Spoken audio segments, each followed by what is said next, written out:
সংঘবদ্ধ করে সুন্দরভাবে সামনের দিকে এগিয়ে নেওয়া যায়, সেটাই আমাদের আসলে হচ্ছে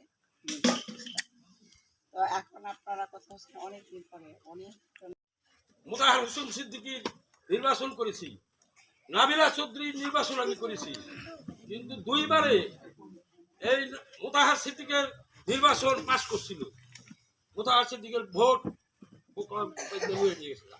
সুন্দর হয় এবং সেই দাবি রেখে অনুরোধ রেখে আমি যদি অসুস্থ কথা বলতে পারতেছি না, আপনাদের কাছে আবার আপনাদেরকে শুভেচ্ছা জানিয়ে আপনাদের ধন্যবাদ জানিয়ে আমি আমার বক্তব্য শেষ করছি। আসসালামু আলাইকুম। এখন যার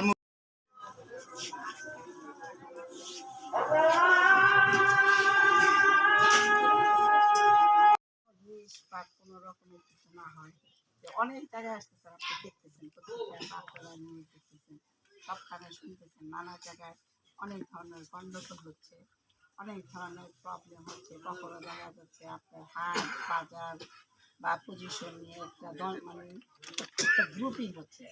আমরা যেন শিবচরবাসী সেই ধরনের কোনো রকম গ্রুপিংয়ে না করি। আমাদের কথা হলো ব্যবসা বাণিজ্য হাট বাজার স্বাভাবিক চলবে, এটা তো সব সরকারের আমলই চলবে। সেখানে কিন্তু এমন কোনো কাজ আমরা করব না যাতে কোনো মানুষের আমাদের দলের কোনো সংঘবদ্ধ করে সুন্দরভাবে সামনের দিকে এগিয়ে নেওয়া যায়, সেটাই আমাদের আসলে হচ্ছে তো এখন আপনারা কথা হচ্ছে অনেকদিন পরে অনেক ঘটনা করে 17 বছর পরে একটা সুযোগ আসছে আমাদের এখন